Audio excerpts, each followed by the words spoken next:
شریف کی ایک روایت کو میں یہاں پہ کوٹ کرتا ہوں. کریم آقا علیہ السلام اپنے کاشانہ نبوت کے اندر موجود تھے اور صحابہ اکرام رضوان اللہ تعالی علیہم مسجد نبوی کے اندر جلوہ فرما تھے، وہاں پہ موجود تھے. کیا یہ سہانا منظر ہوگا.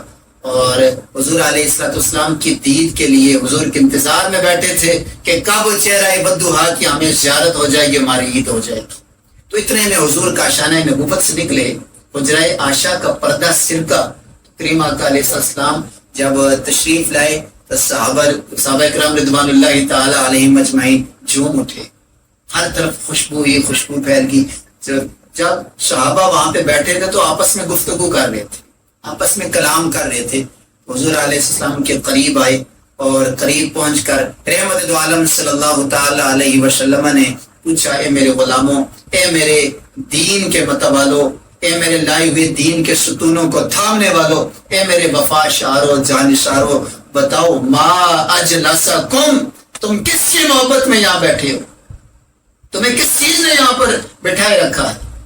کیا حضور نہیں جانتے تھے؟ حضور تو فرش پر بیٹھ کر عرش بری کی خبریں دینے والوں نے نہیں پتا تھا صحابہ کیوں بیٹھے.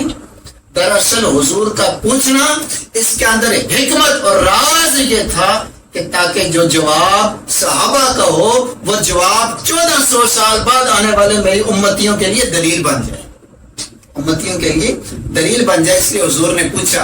اور جب حضور علیہ السلام نے پوچھا ما اجلسکم، اے میرے غلاموں تم یہاں پر کیوں بیٹھے ہو، تو عرض کرنے لگے یا رسول اللہ صلی اللہ تعالی علیہ وسلم، قالوا جلسنا نذکر اللہ ونحمده علی ما ہدانا للاسلام ومن علینا بک.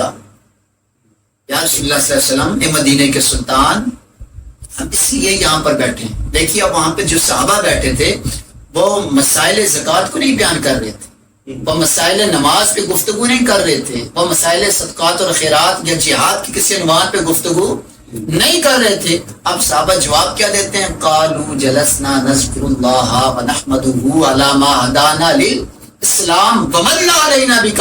یا رسول اللہ صلی اللہ علیہ وسلم، ہم یہاں پر اس لیے بیٹھے ہیں، اللہ کی حمد و ثنا بھی بیان کر رہے ہیں، اس کی تعریف و توصیف بھی کر رہے ہیں، اس کی یکتائی اور احدیت و صمدیت کو، اس کی الوہیت کو بھی بیان کر رہے ہیں، اور ساتھ علامہ ہدانا للاسلام کہ اللہ نے جو اسلام کے ذریعے ہمیں ہدایت عطا کی ہے، ومن علینا بکا، اور آپ کو ہم میں بھیج کر ہم پہ جو کرم کیا ہے ہم اس کرم کو بیان کر لیں. یعنی یہاں پہ اللہ نے ہمیں دین اور اسلام کی وجہ سے ہمیں جو ہدایت عطا کی ہے، ومن علینا بکا، اور آپ کو ہم میں بھیج کر ہم پہ جو کرم کیا ہے اس کرم نوازیوں پہ ہم آپس میں ماوے گفتگو میں کلام کر رہے تھے. اب رحمت دو عالم صلی اللہ تعالی علیہ وسلم آپ مسکرائے. رحمت دو عالم صلی اللہ فرمایا، میرے غلاموں تم قسم اٹھا کر کہہ سکتے ہو کہ تمہارا یہی مقصد تھا، تم حلف دے سکتے ہو، عہد دے سکتے ہو کہ تمہارا اور کوئی مقصد نہیں تھا، صرف اسی مقصد کے لیے بیٹھے تھے. صحابہ عرض کرتے واللہ جلسنا، یا رسول اللہ صلی اللہ علیہ وسلم رب کی عزت کی قسم ہے ہمارا کوئی اور دنیاوی مقصد نہیں تھا، ہمارا صرف یہی مقصد تھا، ہم اس لیے بیٹھے. اب حضور علیہ السلام فرمایا، اے میرے غلاموں، میں نے کسی شک کی بنیاد پر آپ سے قسم نہیں اٹھوائی، مجھے کوئی شک نہیں تھا تمہاری نیت کے اندر، تمہارے اخلاص کے اندر، بلکہ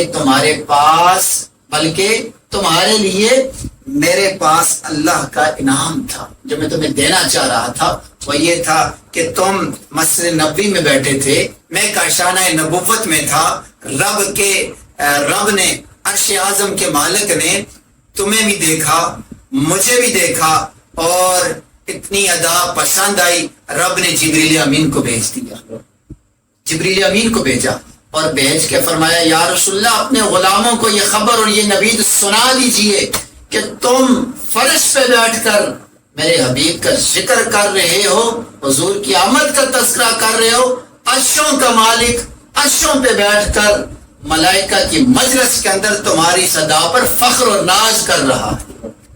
دیکھیے کہ حدیث مقدسہ سے یہ ثابت ہوا کہ صحابہ اکرام رضوان اللہ تعالیٰ علیہم اجمعین نے حضور کی ولادت کا ذکر کیا۔